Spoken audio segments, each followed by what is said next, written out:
한 주간도 평안하셨습니까? 오늘은 하나님 나라와 선교라는 주제로 말씀을 나누도록 하겠습니다. 오늘 나눌 말씀의 목차는 다음과 같습니다. 첫째, 하나님 나라와 선교. 둘째, 선교의 위기. 셋째, 모든 그리스도인들은 주님의 제자이자 선교사이다.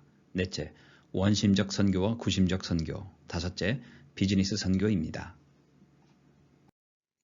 먼저 하나님 나라와 선교에 대해 말씀드리겠습니다.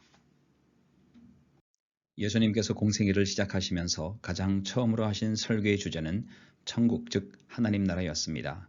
예수님께서 하신 비유와 설교의 주제 또한 하나님 나라였습니다. 하나님의 나라는 예수님의 초림으로 이 땅에 시작되었습니다. 사도행전 5장 30절 31절 말씀을 보면 십자가에 달려 죽은 예수 그리스도를 성부 하나님께서 살리셨고 그를 오른손으로 높여서 임금과 구주로 삼으셨다고 했습니다. 여기서 임금 즉 왕은 하나님 나라 왕을 의미합니다. 예수님은 십자가와 부활을 통해서 하나님 나라 왕이 되셨고 지금도 하나님 나라 왕으로서 통치하고 계십니다. 마태복음 28장 18절부터 20절까지 말씀을 읽겠습니다. 예수께서 나와 일러 가라사대 하늘과 땅의 모든 권세를 내게 주셨으니 그러므로 너희는 가서 모든 족속으로 제자를 삼아 아버지와 아들과 성령의 이름으로 세례를 주고 내가 너희에게 분부한 모든 것을 가르쳐 지키게 하라. 볼지어다 내가 세상 끝날까지 너희와 항상 함께 있으리라 하시니라. 이 말씀은 주님께서 승천 직전에 제자들에게 마지막으로 분부한 말씀입니다. 18절에서 예수님은 성부 하나님께서 자신에게 하늘과 땅의 모든 권세를 주셨다고 말씀하고 있습니다. 하나님 아버지께서는 부활하신 주님께 하늘과 땅의 모든 권세, 즉 하나님 나라 왕권을 주셨습니다. 하나님 나라 왕이신 주님께서 자신의 제자들에게 하신 가장 중요한 명령은 모든 족속으로 제자를 삼으라는 것입니다.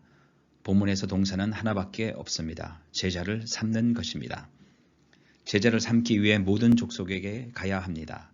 제자를 삼기 위해 성부, 성자, 성령의 이름으로 세례를 주어 교회 공동체를 만들어야 합니다. 제자를 삼기 위해 주님께서 가르치신 모든 것들을 지킬 때까지 가르쳐야 합니다. 다시 말해서 주님의 제자로 만들기 위해 우리는 땅끝까지 가야 하며 교회를 세워야 하며 주님의 말씀을 가르쳐 지키도록 해야 합니다.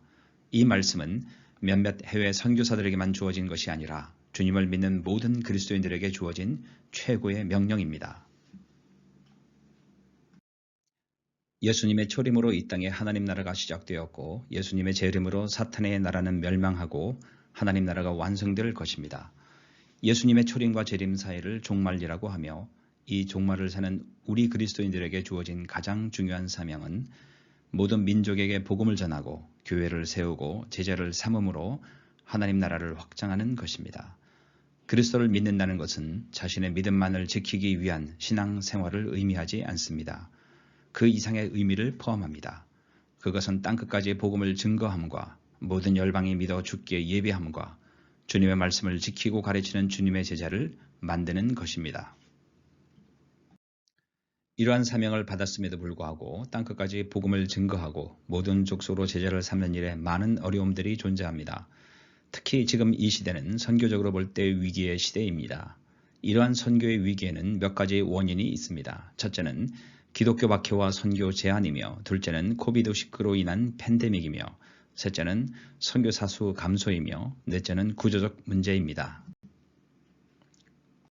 2017년 통계에 따르면 전 세계 인구는 약 75억이며 이슬람 18억, 가톨릭 12억, 힌두교 10억, 불교 5억, 무교 24억 4천, 그리고 기독교 5억 6천입니다. 약 6, 70억의 사람들이 영적으로 죽어 있는 상태에 있습니다. 이러한 선교의 위기를 초래한 첫 번째 원인은 기독교 박해와 선교 제한입니다. 오픈도어 선교회에서 매년 발표되는 기독교 박해 순위를 보면 다음과 같습니다. 짙은 빨강색으로 표시된 국가는 기독교 박해 지수 10위 안에 드는 국가이며 주황색으로 표시된 국가들은 11위부터 50위까지의 국가입니다. 기독교를 박해하는 세계 최악의 10개 국가를 살펴보면 부동의 1위를 유지하고 있는 북한, 그리고 2위부터 9위까지가 이슬람 국가이며 10위는 힌두교의 인도입니다. 다음은 2019년 10월부터 2020년 9월까지의 세계 기독교 박해 통계입니다. 살해, 예배당 파괴, 구금, 체포, 유괴, 납치, 강간, 성희롱, 폭행, 재산불수 및 파괴, 난민 등의 기독교 박해가 21세기를 사는 지금까지 일어난다는 것이 도저히 믿어지지 않습니다. 첨단 과학 기술과 인류 역사상 가장 발달한 문명 속에 사는 우리에게 이러한 박해가 존재한다는 것은 사탄과 그의 지속적인 공격이 동시에 존재함을 증명하고 있는 것입니다. 이러한 박해의 원인으로는 공산주의, 이슬람, 힌두, 독재 등이 있습니다. 이러한 기독교 박해 국가들을 지도에 표시하면 대부분 북위 10도에서 40도 사이에 존재함을 알 수 있습니다. 이 지역을 선교적 용어로 창의적 접근 지역이라고 합니다. 전통적인 선교 방법이 아닌 창의적인 선교 전략으로 접근해야 하는 지역인 것입니다. 선교 위기의 두 번째 원인은 코로나 팬데믹입니다. 코로나 팬데믹은 우리 생활의 대부분을 바꿨습니다. 긍정적인 부분도 있지만 대부분은 부정적인 영향을 주었습니다. 선교에도 마찬가지입니다. 코로나로 인해 단기 선교팀 사역이 중지되었으며 대부분의 선교사들이 한국으로 복귀했습니다. 줌을 통해 사역들을 이어가고 있지만 전부 다 어려워진 것은 사실입니다. 후원금도 많이 줄어서 복귀한 대부분의 선교사들이 경제적인 어려움에 시달리고 있습니다. 셋째는 선교사 파송 수가 감소한 것입니다. 2007년을 기점으로 선교사 파송 숫자가 해마다 줄고 있습니다. 2016년에는 한 명도 해외 선교사를 파송하지 못한 기현상이 벌어졌습니다. 이러한 선교사 파송 숫자 감소는 한국교회 성장의 정체가 그 원인으로 자리잡고 있습니다. 다른 한편으로 보면 그동안 한국교회가 개교의 성장에만 집착한 나머지 교회에게 부여한 가장 중요한 사명인 선교를 소홀히 하지 않았는가 하는 생각도 듭니다.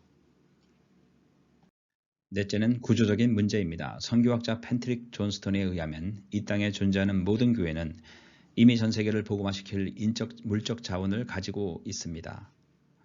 그럼에도 불구하고 땅끝까지 복음이 전파되지 못한 이유는 바로 구조적인 이유 때문입니다. 교회 재정의 80%가 이미 복음화된 지역을 위하여 사용되고 있으며 사역자들의 80%가 이미 복음화된 지역에서 사역하고 있습니다. 땅끝까지 복음이 전파되려면 이 구조적인 문제가 해결되어야 합니다. 단순히 산술적으로만 계산한다면 사역자들의 80%가 복음이 전파되지 못하고 있는 지역에서 사역해야 하며 교회 재정의 80%는 복음이 전파되지 못한 지역 복음화를 위해 쓰여져야 합니다. 이러한 선교의 문제를 해결하기 위해서 세 가지를 말씀드리려고 합니다. 첫째는 모든 그리스도인들이 선교사라는 사실입니다. 둘째는 선교사를 땅끝까지 보내는 원심적 선교 못지않게 한국에 들어오는 외국인들에게 복음을 전하는 구심적 선교 사역 또한 중요하다는 것입니다. 셋째는 공산권과 이슬람, 힌두권과 같은 창의적 접근지역 선교를 위한 비즈니스 선교입니다. 첫째, 모든 그리스도인들이 선교사라는 것을 말씀을 통해 살펴보도록 하겠습니다. 그리스도인이라는 용어는 성경에 3번밖에 나오지 않습니다. 사도행전에 의하면 회개하고 주님을 믿은 사람들에 대해 제자라는 용어를 사용하고 있습니다. 따라서 예수님을 믿음으로 하나님 나라 일꾼으로 부름받은 사람들에 대해 성경은 그리스도인이라는 단어보다 제자라는 단어를 훨씬 더 많이 사용하고 있습니다. 이것은 주님을 믿는 사람들이 어떻게 살아야 하는가를 보여주고 있습니다. 주님을 믿는 자들은 자신의 믿음만을 지키기 위해 신앙생활을 하는 자들이 아닙니다. 제자라는 용어 속에는 스승의 길을 따라 걷는다라는 의미가 포함되어 있습니다. 따라서 주님을 믿는 자들은 주님이 걸어가신 그 길, 즉 십자가의 길을 따라 걷는 사람들이며 주님과 함께 땅끝까지 복음을 전하고 교회를 세우고 가르침으로 제자를 삼는 사람들인 것입니다. 요한복음 20장 21절 말씀을 읽겠습니다. 예수께서 또 이르시되 너희에게 평강이 있을지어다. 아버지께서 나를 보내신 것 같이 나도 너희를 보내노라. 사도행전 1장 8절 오직 성령이 너희에게 임하시면 너희가 권능을 받고 예루살렘과 온 유대와 사마리아와 땅끝까지 이르러 내 증인이 되리라 하시니라. 선교의 위기를 타개할 두 번째는 원심적 선교와 구심적 선교입니다. 그동안에는 원심적 선교만 강조되어 왔습니다. 땅끝까지 가서 모든 족속으로 제자를 삼는 원심적 선교는 아무리 강조해도 지나치지 않습니다. 그런데 복음에 많은 장벽이 존재하는 땅끝에 있던 사람들이 한국으로 몰려들고 있습니다. 공산권, 이슬람권, 힌두권에서 박해와 감시 속에서 복음을 듣지 못했던 사람들이 한국으로 오고 있는 것입니다. 이들에게 복음을 전하는 것은 땅끝까지 가서 복음을 전하는 것만큼 중요합니다. 땅끝에서 한국으로 오는 자들을 크게 세 부류로 나눌 수 있습니다. 하나는 다문화 가정의 이주민 여성, 외국인 유학생, 그리고 이주 노동자입니다. 한국에서 이들을 만날 수 있다는 것은 하나님께서 한국 교회에게 준 크나큰 은혜이며 선물인 것입니다. 한국에 온 이주민 여성, 외국인 유학생, 외국인 노동자들에게 한국은 기회의 땅이면서 동시에 매우 낯설고 배타성이 강한 이방인입니다. 시간이 지날수록 한국 내 외국인 비율이 높아질수록 이들의 문제는 한국 사회의 반드시 해결해야 할 중요한 문제가 되었습니다. 야고보서 1장 27절 말씀에 의하면 경건은 고아와 과부를 돌보는 것이라고 했습니다. 본문에서 고아와 과부는 의지할 것 없는 매우 연약한 사람들을 가리킵니다. 이 땅에 있는 이주민 여성, 외국인 유학생, 외국인 노동자들을 돌보는 것이 바로 경건입니다. 경건은 주님의 제자가 된 자들이 마땅히 해야 할 의무인 것입니다. 선교의 위기를 극복할 마지막 방법은 비즈니스 선교입니다. 선교사를 받아들이지 않는 나라를 흔히 창의적 접근 지역이라고 합니다. 이러한 나라에서는 교회 건축, 성경 공부, 전도지 배포 등 선교에 관한 모든 활동이 제한됩니다. 그러나 기술이나 지식을 가져와서 그 나라 개발에 도움을 주는 것은 허용이 됩니다. 주님을 따르는 성도들은 이 세상 어느 곳이든 가서 그들을 돕고 섬길 수 있습니다. 폐쇄된 국가에서 그들이 전하는 메시지는 바로 그들의 삶 자체이며 그들은 자신의 직업을 통해 섬기며 사역합니다. 오늘날 세계 복음화를 위한 가능성은 교회 안에 있습니다. 성도 한 사람 한 사람이 바로 그 열쇠입니다. 왜냐하면 모든 성도들은 각자의 비즈니스 전문가이기 때문입니다. 예전에는 선교를 하려면 신학을 공부해야 했습니다. 그러나 이제 비즈니스 전문가들이 선교하는 시대가 되었습니다. 목사, 선교사들 역시 각자의 비즈니스를 준비해서 선교하고 있습니다. 이제 직업과 신앙과 선교는 통합되어야 합니다. 직업과 신앙과 선교가 통합될 때 강력한 성령의 역사가 나타날 것입니다. 직업은 생계유지, 자아실현 이상의 의미가 있습니다. 우리는 직업을 통해 하나님을 섬기고 이웃을 섬깁니다. 직업은 삶을 통한 예배이고 하나님의 사랑을 전하는 통로이며 모든 민족으로 제자를 삼는 최고의 방법입니다. 복음주의 세계 복음화 대회인 로잔 대회에서 발행한 LOP 문서에는 다음과 같은 문구가 있습니다. 모든 성도들은 선교사이다. 그들은 세상 속에서 직업을 통해 복음을 전한다. 교회는 잠재되어 있는 수많은 평신도 선교사들을 발굴하고 훈련시키고 파송하고 격려한다. 이것이 교회가 할 일입니다. 예수님의 초림으로 이 땅에 하나님 나라가 시작되었고 예수님의 재림으로 하나님 나라가 완성될 것입니다. 초림과 재림 사이를 종말이라고 합니다. 종말을 사는 주님의 제자들에게 맡겨진 가장 중요한 사명은 땅끝까지 가서 복음을 전하고 교회를 세워서 그들을 주님의 제자로 만드는 것입니다. 이것이 바로 선교이고 이것이 바로 우리 모두의 사명인 것입니다. 모든 그리스도인들은 주님의 제자이며 하나님 나라의 일꾼이며 모든 족속으로 제자를 삼는 선교사입니다. 교회는 전략적으로 해외 선교사들을 선발하고 훈련시키고 파송해야 합니다.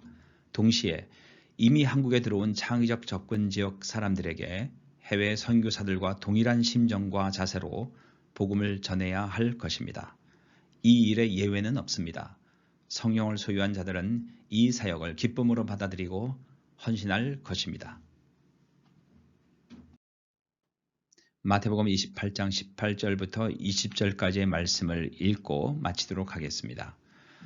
하나님께서 내게 주신 권세와 명령으로 너희에게 이 일을 맡긴다. 너희는 세상으로 두루 나가서 만나는 모든 사람마다 이 생명의 길로 훈련시키고 아버지와 아들과 성령의 이름으로 그들에게 세례를 주어 표를 삼아라. 그리고 내가 너희에게 명령한 모든 것을 삶으로 살아가도록 가르쳐라. 너희가 이 일을 하는 동안에 이 시대가 끝날 때까지 날마다 하루도 빠짐없이 내가 너희와 함께 있을 것이다.